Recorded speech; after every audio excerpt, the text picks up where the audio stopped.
Mga Kawikaan Kapitulo 24. Huwag kang mananaghili sa mga masamang tao, ni magnasa ka man na masama sa kanila. Sapagkat ang kanilang puso ay nag-aaral ng pagpighati, at ang kanilang mga labi ay nagsasalita ng kalikwan. Sa karunungan ay natatayo ang bahay, at sa pamamagitan ng unawa ay natatatag. At sa pamamagitan ng kaalaman ay napupuno ang mga silid, ng lahat na mahalaga at maligayang mga kayamanan. Ang pantas na tao ay malakas. Oo, ang taong maalam ay lumalago ang kapangyarihan. Sapagkat sa pamamagitan ng pantas na pamamatnubay ay makikipagdigma ka, at sa karamihan ng mga tagapayo ay may kaligtasan. Karunungan ay totoong mataas sa ganang mangmang, hindi niya ibinubuka ang kanyang bibig sa pintuang bayan. Siyang kumakatha ng paggawa ng kasamaan, tatawagan siya ng mga tao na masamang tao. Ang pag-iisip ng kamangmangan ay kasalanan, at ang mangduduwahagi ay karumal-dumal sa mga tao. Kung ikaw ay manglupaypay sa kaarawan ng kasakunaan, ang iyong kalakasan ay manti. Iligtas mo silang ng adala sa kamatayan, at ang mga handang papatayin, ay tingnan mo na iyong ibalik. Kung iyong sinasabi, narito, hindi kami nakakaalam nito, hindi ba niya binubyalay na tumitimbang ng mga puso? At siyang nag-iingat ng iyong kaluluwa, hindi ba niya nalalaman? At hindi ba niya gagantihin ang bawat tao ayon sa gawa niya? Anak ko, kumain ka ng pulot, sapagkat mabuti, at ng pulot pukyutan na matamis sa iyong lasa.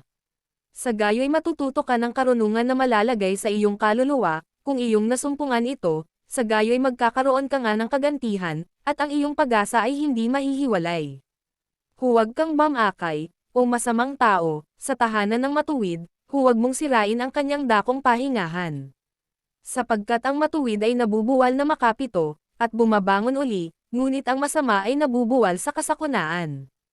Huwag kang magalak pagka ang iyong kaaway ay nabubuwal, at huwag matuwa ang iyong puso pagka siya'y nabubuwal. Baka makita ng Panginoon, at ipagdamdam ng loob siya, at kanyang ihiwalay ang puot niya sa kanya. Huwag kang mabalisa dahil sa mga manggagawa ng masama, ni maging mapanaghiliin ka man sa masama. Sapagkat hindi magkakaroon ng kagantihan sa masamang tao, ang ilawan ng masama ay papatayin. Anak ko, matakot ka sa Panginoon at sa hari, at huwag kang makisalamuha sa kanila na mapagbago. Sapagkat ang kanilang kasakunaan ay darating na bigla, at sinong nakakaalam ng kasiraan nila kapwa. Ang mga ito man ay sabi rin ng pantas. Magkaroon ng pagtangi ng mga pagkatao sa kahatulan, ay hindi mabuti. Siyang nagsasabi sa masama, ikaw ay matuwid, susumpin siya ng mga bayan, kaya yamutan siya ng mga bansa. Ngunit silang nagsisisiway sa kanya ay magkakaroon ng kaluguran, at ang mabuting pagpapala ay darating sa kanila. Siya'y humahalik sa mga labi niyaong nagbibigay ng matuwid na sagot. Ihanda mo ang iyong gawa sa labas, at ihanda mo sa iyo sa parang, at pagkatapos ay itayo mo ang iyong bahay. Huwag kang sumaksi laban sa iyong kapwa ng walang kadahilanan, at huwag kang magdaya ng iyong mga labi. Huwag mong sabihin, gagawin kong gayon sa kanya na gaya ng ginawa niya sa akin, aking ibibigay sa tao ang ayon sa kanyang gawa. Ako'y nagdaan sa tabi ng bukid ng tamad, at sa tabi ng ubasan ng taong salat sa unawa. At, narito, tinubo ang lahat ng mga tinak, ang ibabaw ni Yaon ay natakpan ng mga dawag, at ang bakod na bato ay nabagsak. Ako nga'y tumingin, at aking binyulay na mabuti, aking nakita, at tumanggap ako ng turo. Kaunti pang tulog, kaunti pang idlip, kaunti pang paghahalukip-kip ng mga kamay upang matulog.